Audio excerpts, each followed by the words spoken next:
This is Daily Blast Live. We're talking about what you're talking about. You all ready for this? This is a sham. No. Nope. Y'all, just stop. Get real.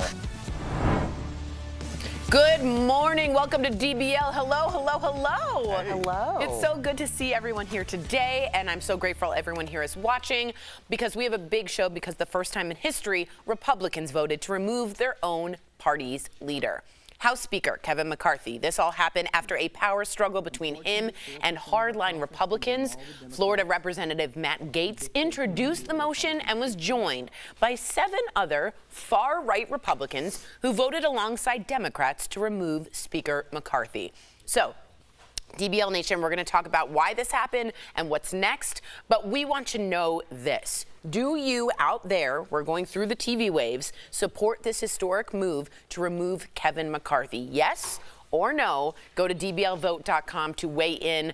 What do we all think of this, and how do we, this has never happened before. What do you think of this historic moment, Al? Well, not only is it unprecedented, I think this is one of the few times where, whether you agree on the issue at hand or not, we don't know what the issue was that led to this crazy ousting. I know they say it's about the budget, but pushing back about the budget, depending on which party is in power, is kind of par for the course. So the fact that they would go this far to, remove McCarthy after really humiliating him by making him go through 15 rounds before they approved him, which was really on purpose and was also unprecedented. It just struck me as strange and unnecessary, and I wonder, and I wanted to throw this at you guys, if this kind of chaos is no longer looked at with the same approving manner as it was before. I think with Trump, every day, we covered it every day on the show. It was something, we were under no lack of things to talk about. I wonder if people are tired of this. Like, they don't want to go through this, especially when it seems like it's for very little reason, or at least not one. I think it's specific. a microcosm of where we are today, where our leaders cannot lead. It's embarrassing. I don't know how to explain this to my daughter. If she has any questions, I can barely understand it because every single person seems to have their own political motivation. Amen. No one is looking out for their constituents. No one is looking out for the American people. No one's addressing gun violence. No one's addressing climate crisis. No one's handling us. They're so caught up in their own drama and their own ego that it will be the demise of our country. Sam, look at the world. You're me. exactly right. Look at the world that you're talking about. Kaiser went on strike today. That's why I went and got COVID shot Monday. We just saw UAW go on strike. The UPS workers, I believe, were about to go on strike.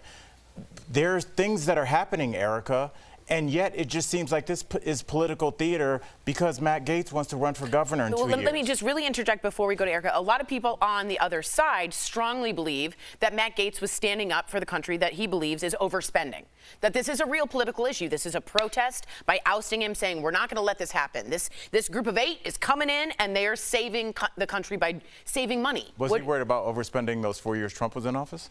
It's a question it just got to him now. Okay. Go ahead. Yeah, I think when we have these conversations, in order to really have faith in this process, you have to have faith in the leadership, and I don't find Matt Gaetz to be a particularly trustworthy person, so I can't exactly take what he says at face value. My question is, what is the alternative? And for you, Tori, this is really like crazy. Your whole lane, so yeah. What are you feeling? Okay, so to me, this is a little bit of chaos, and what we all know is that the Republican Party is sort of split right now. Now, here's the thing. There's a lot of people that could be in there. Right now, there's someone named Mick Henry, and he is in there. He is the interim, and he did something pretty, this is some possible successors, but McHenry did something pretty rotten today. His first order of business was to tell Representative Pelosi, Nancy Pelosi, that she needs to vacate her office or they will rekey her door and get out because she needs to leave, and she's in the middle of mourning Dianne Feinstein's death, and she's at a funeral right now. So that's who we have in the meantime. The big takeaway I want you guys to get from this is that I believe that they're going to put in the Lauren Boeberts, the Marjorie Taylor Greenes, she's already tweeted, they want Trump to come in and be Speaker of the House. That is a real thing. Sean Hannity spoke about it this morning. Marjorie Taylor Greene tweeted about it. Trump is interested. There is a rule, apparently, though, called Rule 26. This was put into effect in January that says if you are indicted for a felony with a punishment up to or longer than 2 years, you can't be Speaker. However, they could easily remove that rule and put him in. How convenient.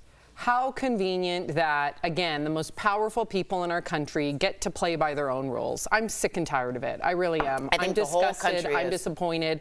I want to really quickly read Newt Gingrich's.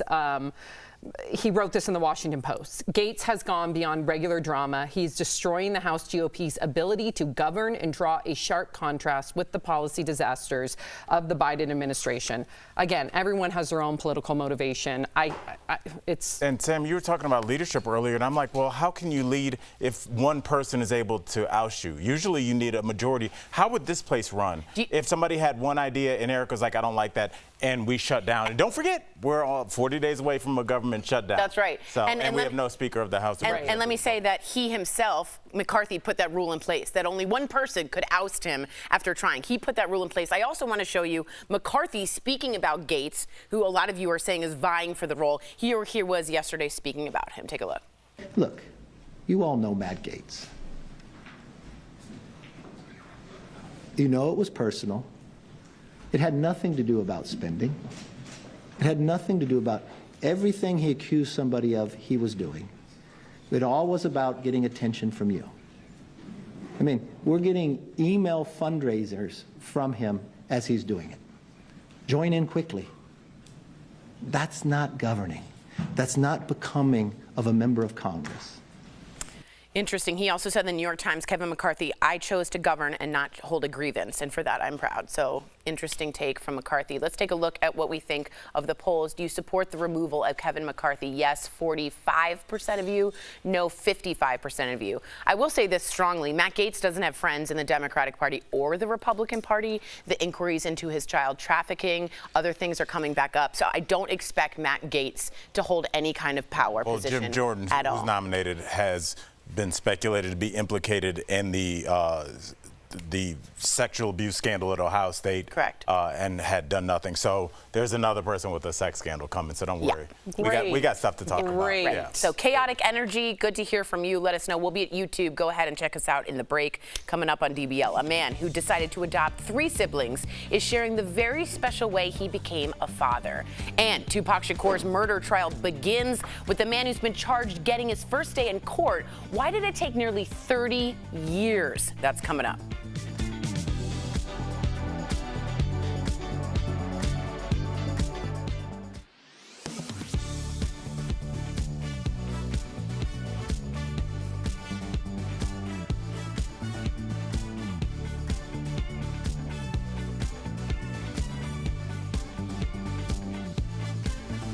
Speaking of what you said, how one person can oust someone, this is, I'm not going to name names, but a relative of mine who's very young, I'll say under 12 years old, came home to another relative of mine and said, am I going to be ousted from student council, because he's in student council, if one person doesn't want me there?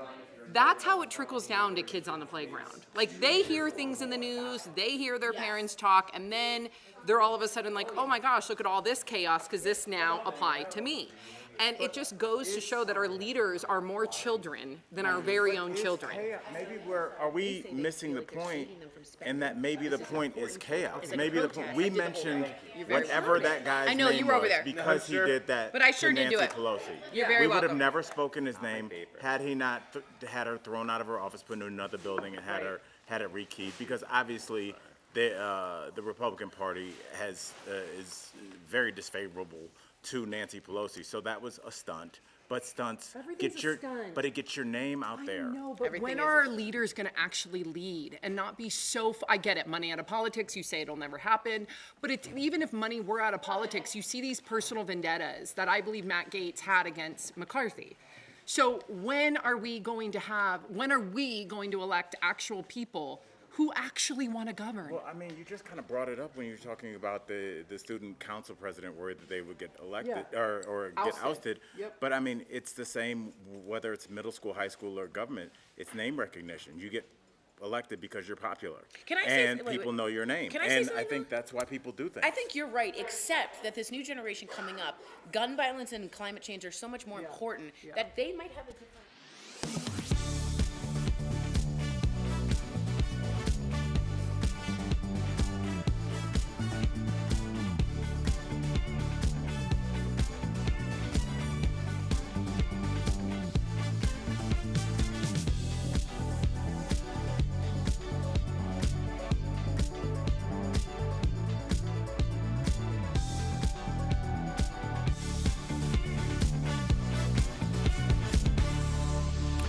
Welcome back to DBL. After 27 years, the man who police say orchestrated the murder of rap legend Tupac Shakur made his very first court appearance today. I'm just going to take a look to 60-year-old Dwayne Davis. Here he is, was arrested and indicted on Friday for murder in the famous cold case. So Dwayne said he was inside the car that opened fire on Tupac back in 1996, and it was his own words that led police to the arrest. So what do we think of this, and will Tupac finally get justice? Why did it take so long? What do you guys think? You know the most when I talk about Tupac, you know all the lyrics and all the things. Tell me what you're thinking about this big arrest. I mean, in terms of Keefe D, that was the gentleman that we just showed. He's given multiple detailed hour and a half long interviews that you can watch right now on your phone. Go to Vlad TV or any. He's written a book. I mean, it's almost the OJ if I did it. Right. But he was still under investigation. Now, why it sat, I listened to a recording of him recount this to a police officer after he was told that he was given some whatever fancy word for immunity. Immunity, right. That he was given, but that was really only within that jurisdiction, which he was going to be leaving shortly. It's the jurisdiction which the murder actually took place. But I don't, Erica, want to get too bogged down in the details of this and the murder porn that we see a lot and hear a lot on podcasts, and not just remember for a second that Tupac was a young man. He was 24 and he just totally shaped the musical world. Let's be honest, a sex icon to this day. He is that generation's Kobe Bryant, and the devastation that was felt with Kobe. You take that 25, 30 years prior, and that's what Pac and B.I.G. were. So this is it shifted our culture. Yeah, this is very interesting to me. When Tupac was killed, I was in high school, and I remember it being, it was a cultural moment. Like, you remember where you were, what was happening when Tupac died. I expected to remember the news coverage and the emotions and all these things when we discovered who killed Tupac. I'm not getting that. And a part of the reason why I think I'm not getting it is it seems like, not to continue on with conspiracy theories, we've had over 26, 27 years of conspiracy theories, but why now? Like, we've clearly known the person who actually pulled the trigger is no longer with us. He was a part of it. Why now? We've known this for so long. Why? Why this particular moment? Do you have a theory? I don't have a theory. I'm just always like, when you're like, look over here, what are we missing over here? It's raising your spidey sense. About, I don't know what. Right. But it feels to me like it's a very odd thing. Like, oh, and by the way, we have arrested someone for the murder. We wrapped it up 27 years later. Like, what? Did it have to do with his immunity and another jurisdiction coming in? Because Erica's right. Yes, but I think what we do, and this is always the thing that always scares me about conspiracy theories, and this is why I don't adhere to many of them, is it takes away from what's right in front of you. And it's just blatant disregard for his life and embarrassing police incompetence.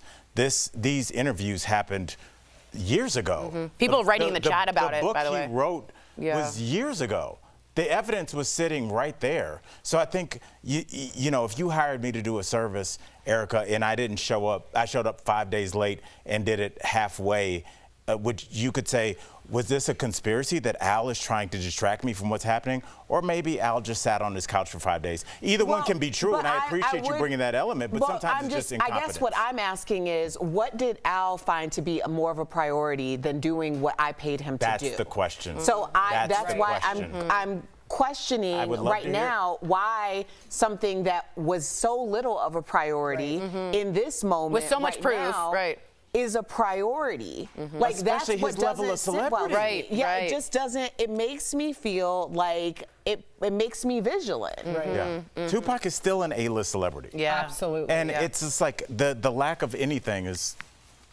It's inexplicable. I would like to hear from the LAPD and what's going on with that. I would love to hear why it took so long. Coming up on DBL, a man who turned into a single dad overnight after adopting these 3 cutie siblings is sharing how his own dad inspired his life-changing decision.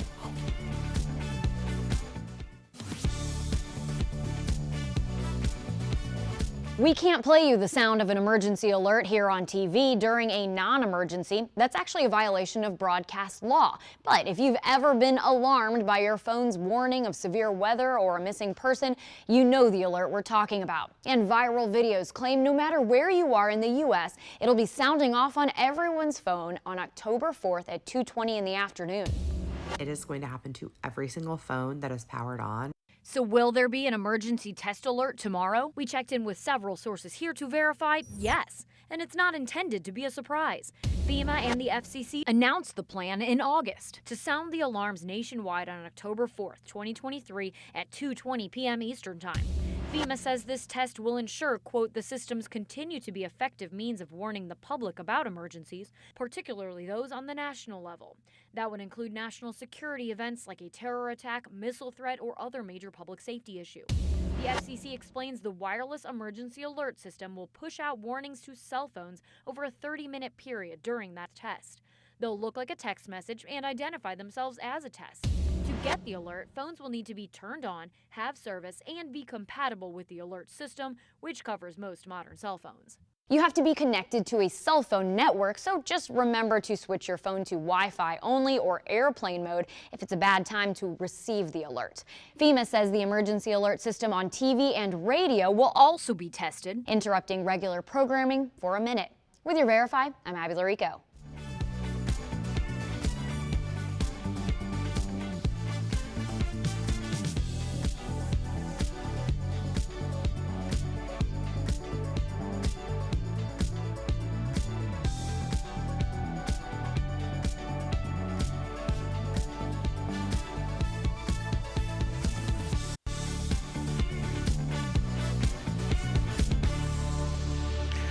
Welcome back to DBL. A single event can start a chain reaction that changes your life forever. And no one knows that better than Jason Smith, a man who went from 45-year-old bachelor to single dad of 3 instantly. We spoke with him earlier. Take a look.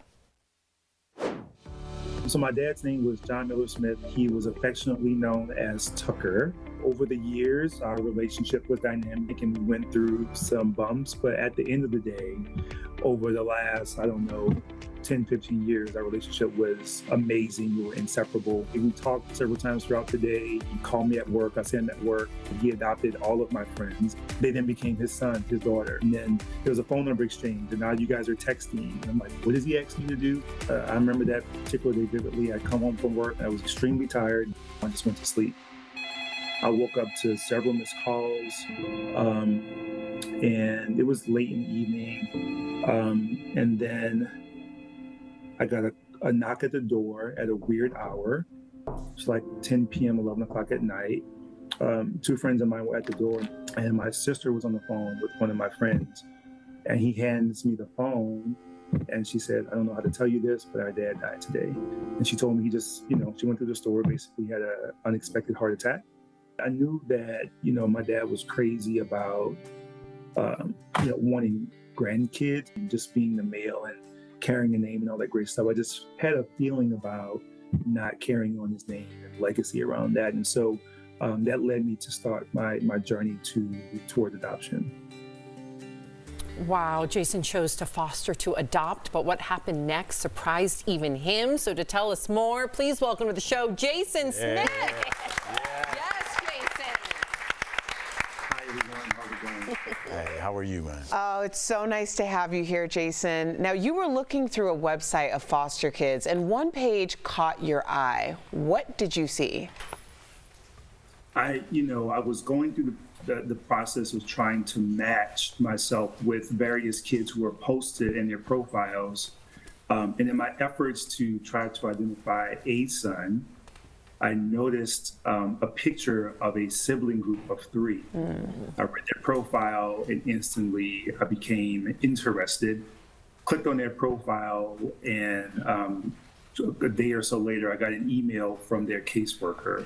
And we began the process pretty quickly. Let me ask you this. You had a couple meetings with the boys before they moved in. If we can be so bold to sort of spy into those meetings, what were they like? Talk to us all about that. Yeah, it's crazy that the day that I was supposed to meet the boys, I was so nervous. I can't explain why.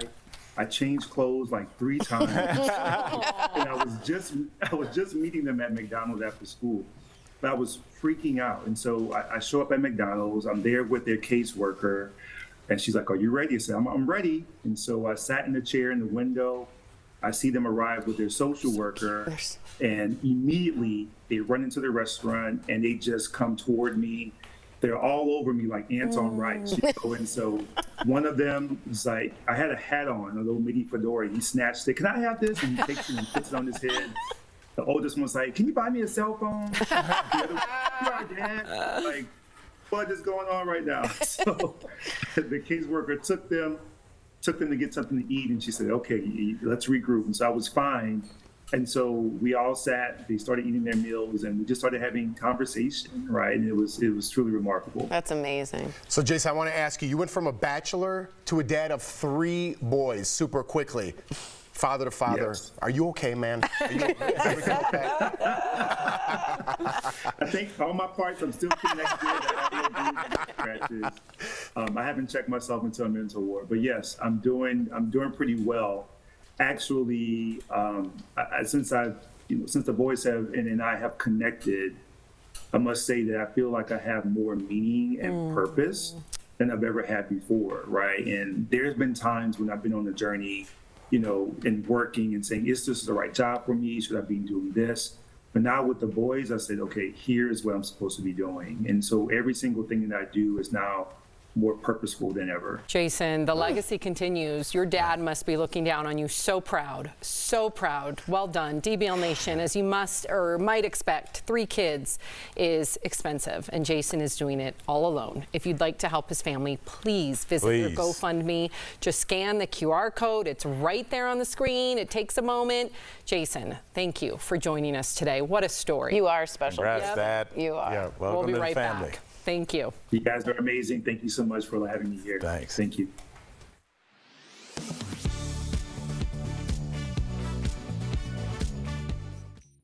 After the vote to oust House Speaker Kevin McCarthy, the House of Representatives must now decide who will fill his role. The person who receives more than 50% of the votes is elected, but some online are wondering whether that person also has to be from the party who holds the majority of the House. So, let's verify. Does the Speaker of the House have to be from the party that holds the majority? These are our sources. The U.S. Constitution says the House of Representatives shall choose their Speaker and other officers, and that's all it says. It makes no mention of the Speaker having to be from the majority party of the House, although they historically have been. So, no, the Speaker of the House does not have to be from the majority party. In fact, the Speaker doesn't even have to be a member of the House. Donald Trump, Joe Biden, and even Colin Powell have received votes for the position in the past. With your Fast Fact, I'm Brandon Lewis. Though the events that unfolded Tuesday evening are unprecedented, the House exists on a set of rules and governing procedures and on the authority of the U.S. Constitution. So we turned there and to several other sources to verify the fast facts on a process that could be anything but. No, there's no automatic replacement for the Speaker. The U.S. Constitution outlines, quote, the House of Representatives shall choose their Speaker and other officers, and leaves it at that. So for now, North Carolina Representative Patrick McHenry is the acting speaker, handpicked for the job by McCarthy himself as per House rules. And his main function in that role is to lead the House toward voting for a permanent pick for the job. No, you don't have to be a member of the majority party or even of the House of Representatives to be named Speaker of the House, but that's usually how it works. This guide on House procedures says while the Speaker doesn't have to be chosen from the current membership, quote, the practice has been followed invariably. No, a candidate doesn't need a majority of House members to select them for the role, just a majority of those voting. So while a majority would require 218 of the 435 members to select a candidate, the Congressional Research Service explains that threshold is lowered if not everyone votes.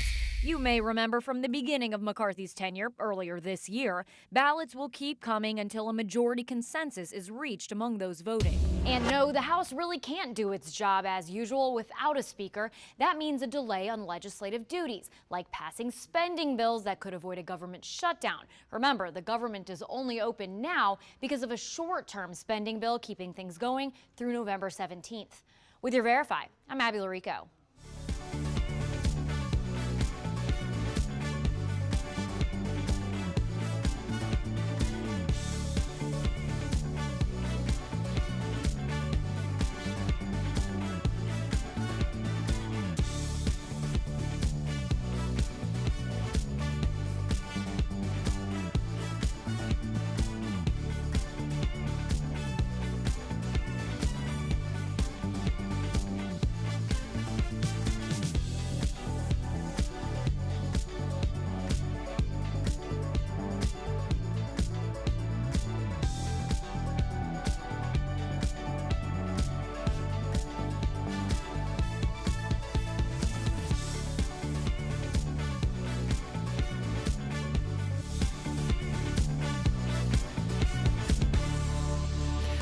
Welcome back. Car thefts have skyrocketed this year in cities across the U.S. And to make sure you don't fall victim to this, follow these car safety tips. That's today's Auto Alert, sponsored by Car Care. First up, don't leave a spare key in or near your car. Some people keep one under the car or in the glove box, but thieves know that and they know where to check. Next, when you can, avoid parking in poorly lit areas or places that are not seen by passerbys. Lastly, consider installing a system that tracks your car's location. You could even hide a Bluetooth device like an Apple AirTag in the car to track it just from your phone. Car Care is dedicated to providing you with an amazing auto protection plan experience that works with your budget. So if you're looking for better car care, give them a call at 1-800-946-5040. Before we go, we have a viral video. A woman was getting matching tattoos with her friends. Cute, right? Check this out, though. She realized later that the design was missing something crucial. Turns out everything is not fine. What does it say? Everything's fine, but at least she's laughing about it. The Y is missing. Oh, everything's fine. Can she do that little arrow with the Y on top? I mean, everything's fine. I mean, you could just say you did it on purpose, but like you're not paying for that. Yeah. I think you have a lifetime. But that's kind of ironic. Everything's fine. It's not fine. That's what I'm saying. It's kind of funny. Draw a little fire. You know, you'll be fine. Yeah. Okay. See you tomorrow. Bye, guys. You know, like everything's burning.